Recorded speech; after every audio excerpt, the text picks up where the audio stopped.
Thalatha, ada 3. Awas jangan sampai antum terjebak satu di antara 3 ini. Ini berbahaya. Nomor satunya qila wa qala. Oke, 2, idha'atul mal. Baik. Yang ketiga, kathratus su'al. Banyak bertanya, banyak bertanya, menanyakan pada sesuatu yang sudah jelas keterangannya.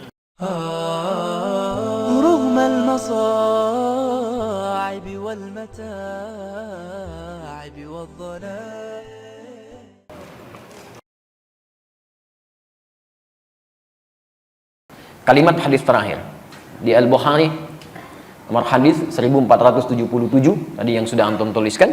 Di hadis Muslim temukan nomor hadis 4582. Ya. Lihat kalimatnya. Hati-hati ya, hati-hati dengan hadis ini. Innallaha kariha thalatha. Innallaha kariha thalatha. Saya tuliskan sebentar. Innallaha kariha thalathatan. Kariha. Fokus sebentar. Ingat, setiap ada kalimat diawali dengan kata inna atau anna, maka hukumnya sifatnya tegas. Ada ketegasan di sini. Ya. Kalau dalam bahasa bebasnya saya katakan sungguh tegas disampaikan. Ya, sungguh tegas disampaikan. Allah itu kariha, sangat benci, tidak menyukai. Biasanya kalimat hadis itu agak sedikit lembut. Innallaha la yuhibbu, tidak menyukai. Tapi di sini kalimatnya tidak menggunakan tidak menyukai. Langsung kalimat paradoksnya, lawan yang negatifnya, kariha. Ya. Antum senang mana dikatakan? Senang mana kedengarannya? Maaf ya untuk yang para ikhwan. Antum senang mana menerimanya? Disebut tidak tampan atau disebut jelek? Saya ulang, senang mana? Disebut tidak tampan atau disebut jelek? Masya Allah. Baik, alhamdulillah. Dua-duanya tidak menyenangkan ya. Tapi kalimat pertama kan lebih sopan. Masya Allah, antum tuh makhluk yang luar biasa. Cuman sayang, nggak tampan aja gitu. Masya Allah. Yang kedua, antum jelek amat sih. Si amat aja nggak jelek, misal gitu ya. Nah, itu kan nggak menyenangkan kalimat kedua ya. Ada nuansa yang tidak nyaman. Di sini, kalau kalimatnya menggunakan kalimat langsung, la yuhibbu, tidak menyukai. Tidak menyukai itu kan artinya benci, tidak suka. Tapi kalimatnya tidak menggunakan kata la yuhibbu, tapi langsung menggunakan lawannya, kariha. Ini menunjukkan bahwa peristiwa yang akan disebutkan ini sangat tidak disukai oleh Allah. Ya. Jelas? Thalatha, ada 3. Awas jangan sampai antum terjebak satu di antara 3 ini. Ini berbahaya. Nomor satunya qila wa qala. Qila wa qala. Ini kalimat ungkapan dalam bahasa Arab. Kalimat ungkapan. Qila wa qala itu kalau sekarang dibuat peribahasa bahasa Indonesia, kabar burung yang tidak jelas. Katanya gitu. Ya. Nyaknya itu nggak tahu kemana. Ya. Ustaz, katanya kemarin nggak datang. Kata siapa? Ya katanya. Nyaknya siapa di situ? Itu nggak disukai. Karena menunjukkan pada sesuatu yang belum jelas. Ini langsung bertentangan dengan ayat Quran sekaligus. Quran surah 17 ayat 36. Ya, lihat kalimatnya. Wala taqfu ma laysa laka bihi ilmun. Innas sam'a wal basara wal fuada kullu ulaika kana anhu mas'ula. Perhatikan kalimatnya. Ini bahayanya, jangankan yang menyampaikan, ikut-ikut orang ini aja nggak boleh. Lihat kata Quran. Jangan pernah Anda ikuti sesuatu atau bahkan ajakan yang belum jelas kemana arahnya, bahkan sumbernya. Awas, hati-hati, jangan pernah diikuti. Walaupun dalam kalimat sederhana ya, misal ikut yuk, kemana? Pokoknya ikut aja deh, nanti lihat. Itu kalau adab Quran nggak boleh diikuti, nggak boleh, nggak usah pakai nggak boleh, jangan diikuti. Kenapa? Karena antum belum bisa memastikan antum dibawa kemana. Bagaimana kalau diajak ke tempat bermaksiat, ke tempat yang tidak disukai oleh Allah Subhanahu Wa Taala?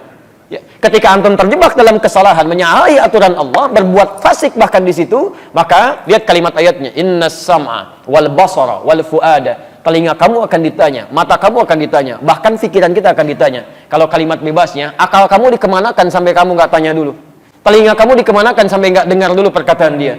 Mata kamu dikemanakan sampai nggak lihat dulu informasinya? Jelas di sini?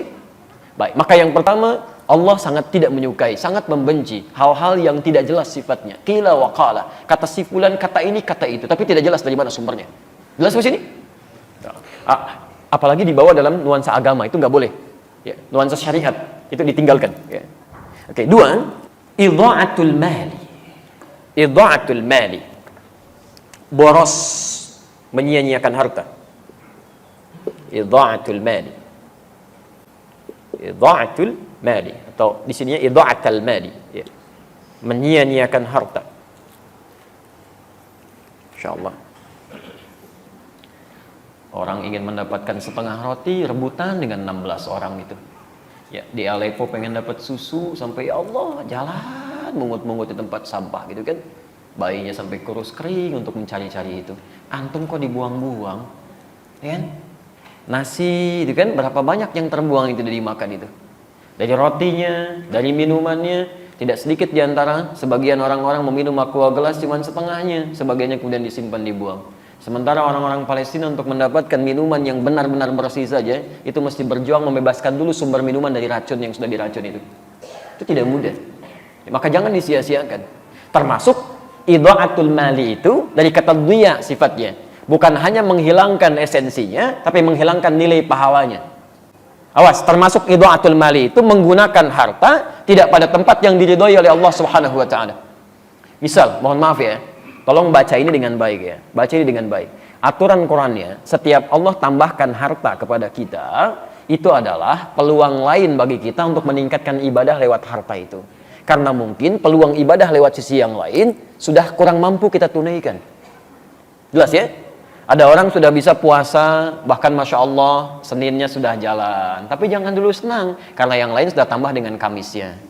Ada yang sudah puasa Senin Kamis, Alhamdulillah, jangan dulu bangga. Orang lain sudah Ayyamul Bid. Ada yang sudah Ayyamul Bid, jangan dulu merasa gembira. Orang lain sudah puasa Daud. Hari ini puasa, besok tidak. Karena semakin banyak yang dikurangi, barangkali, Masya Allah dengan tenaganya dia puasa. Antum tidak bisa menyaingi itu. Karena ada ketidakmampuan. Allah berikan sumber yang lain. Gak usah nekat. Emang dia aja yang bisa Daud, besok saya Sulaiman. Gak bisa. Cuman sampai Daud aja, selesai di situ. Antum Daud aja susah, apalagi mau mencari yang lain. Maka dari situ Allah berikan kemudian tambahan lewat yang lain supaya antum maksimalkan ibadah di situ. Apa diantaranya? Harta.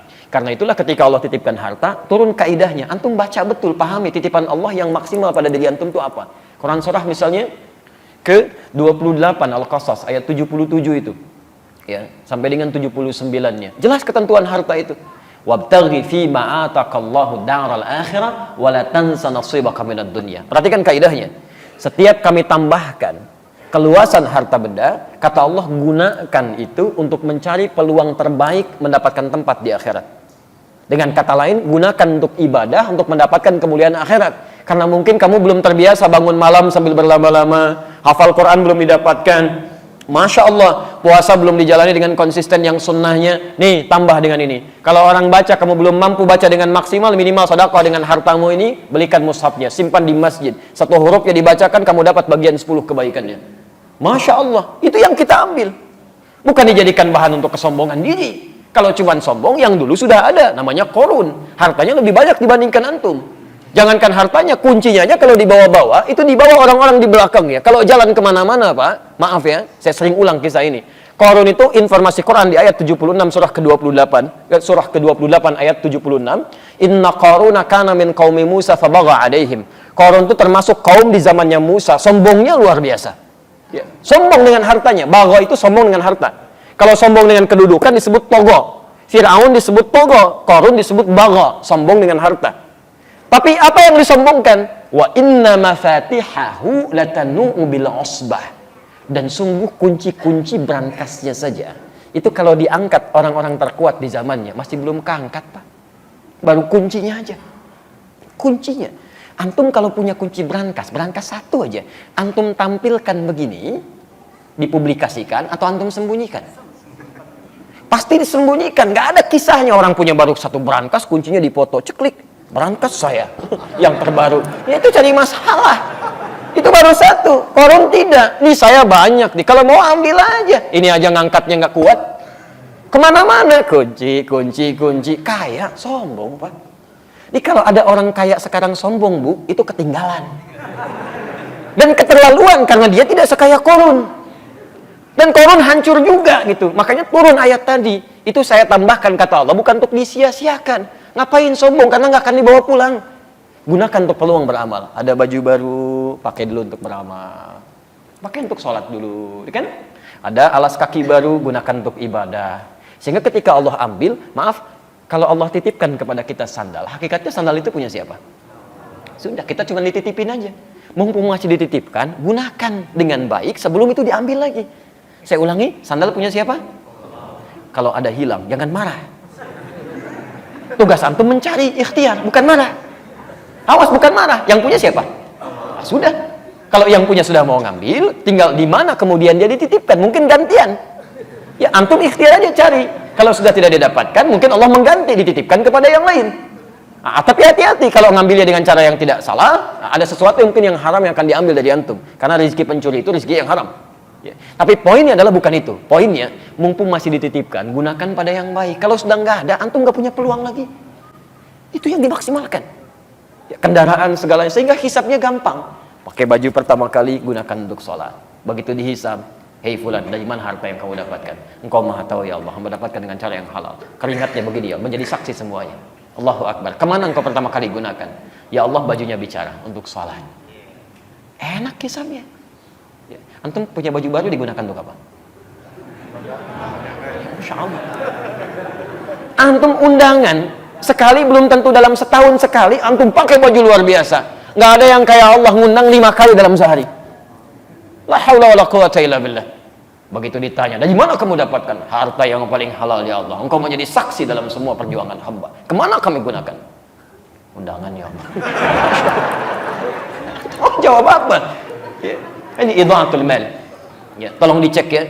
Yang harus malu adalah, ada orang Pak, maaf ya, sepeda aja nggak ketitipin, tapi kakinya digunakan untuk melangkah ke masjid. Jaraknya luar biasa. Ada yang 500 meter, ada yang sampai 2-3 kilo, masih jalan ke masjid. Antum tetangga masjid, sepedanya ada, motornya ada. Masih ada alasan hujan, kasih payung. Ada alasan lagi, kasih mobil. Masya Allah, ada semuanya. Belum mau ke masjid juga, antum mesti dikasih apa lagi supaya mau ke masjid? Ayo coba cek lagi. Imam Hasan al-Basri, antum jangan kira semua amalan antum itu bisa diterima oleh Allah. Imam Hasan al-Basri, kenal Hasan al-Basri? Alhamdulillah. Alhamdulillah. Kita syukurilah, kalau kenal saya pulang. Kalau antum gak jelas siapa gitu kan. Baik, Hasan al-Basri itu dikisahkan dalam kitab namanya Al-Hikayat wal Muhimmat. Itu Masya Allah. Beliau pernah tidur kemudian bermimpi mendengar suara. Ini nyata, beliau kisahkan sendiri. Mendengar suara yang memanggil beliau. Ya, hei ya Abdullah, kurang lebih demikian lima makna. Menurut kamu amalan apa yang paling diterima oleh Allah? Beliau katakan amalan saya yang beliau kira itu yang paling ikhlas. Saya pernah kerjakan ini. Kemudian mendengar suara itu tidak diterima oleh Allah. Tidak diterima oleh Allah. Yang diterima oleh Allah, perhatikan, yang diterima oleh Allah ketika engkau bersedekah pada seekor lalat. Saat engkau menulis itu, jadi beliau pernah menulis, tiba-tiba lalat hinggap di penanya. Itu oleh beliau, oleh Hasan al-Basri rahimahullahu ta'ala, didiamkan penanya untuk memberikan kesempatan pada lalat untuk mengambil rezekinya di pena itu. Tidak digerakkan supaya lalatnya tidak lari. Ketika didiamkan itulah beliau anggap itu amalan yang biasa-biasa saja. Ternyata dalam pandangan Allah betapa besar itu. Rahmat Allah diturunkan dalam kalimat itu. Jadi kita tidak tahu teman-teman sekalian, di mana amalan kita yang sudah kita anggap diterima oleh Allah itu. Menurut Allah amalan terkhusyuk kita belum tentu itu dapat penerimaan yang baik. Karena itu antum mesti berlomba. Begitu dapat titipan, gunakan yang baik, gunakan yang baik, gunakan yang baik. Jelas sampai sini? Baik. Yang ketiga, kathratus su'al. Kathratus su'al. Banyak bertanya, banyak bertanya, menanyakan pada sesuatu yang sudah jelas keterangannya. Kathratus su'al. Oke. Dan ini bisa menimbulkan masalah. Seperti umatnya Nabi Musa alaihissalam. Ya. Kalimatnya jelas, sembelih sapi. Gak usah nanya, sapi banyak, malah ditanya. Sapi yang bagaimana ya? Warnanya apa? Warnanya kuning. Nyari lagi yang agak susah. Nyari ke kuning-kuningan, safra gitu kan? Ya, setelah jelas, kuning yang mana ya? Kan kuning agak banyak. Cari itu yang tidak ada cacatnya, nggak pernah dipakai membajak sawah, mulus, halus, tidak ada cacatnya. Carinya lebih susah lagi. Makanya kalau ada sesuatu yang sudah jelas kemudian disampaikan, jangan banyak dipertanyakan supaya tidak sulit memahaminya. Nah, beli sabun ya, clear. Sabun apa saja, selesai. Sabun apa? Lifebuoy. Jadi terbatasi. Yang dicari halus Lifebuoy. Di mana Pak? Indomaret ya. Terbatasi lagi, nyarinya mesti di Indomaret. Indomaret yang mana Pak? Kan ada 3. Yang paling jauh di ujung ya. Hati-hati. Kan pelayannya di situ ada yang laki-laki, perempuan. Yang mana Pak? Yang laki-laki. Awas. Begitu nyampe sana, balik lagi. Kok kamu nggak beli sabun? Pak, pelayan yang laki-laki nggak ada Pak. Ada yang perempuan. Padahal perintah awalnya gampang, cari sabun, selesai. Dan antum awas, kalau orang tua meminta anaknya membeli sesuatu, anaknya belikan karena kalimatnya umum sifatnya, antum nggak boleh protes. Nggak boleh protes. Ya, nak beli shampoo ya, dibelikan oleh anaknya, datang dengan shampoo clear misalnya. Antum pengennya zinc, kok beli yang clear? Kan papa bilangnya shampoo. Selesai sampai sini. Jelas ya? Jadi kalau ada sesuatu yang sudah terang, sudah jelas, jangan banyak dipertanyakan sehingga mendapatkan kesulitan-kesulitan dalam prakteknya.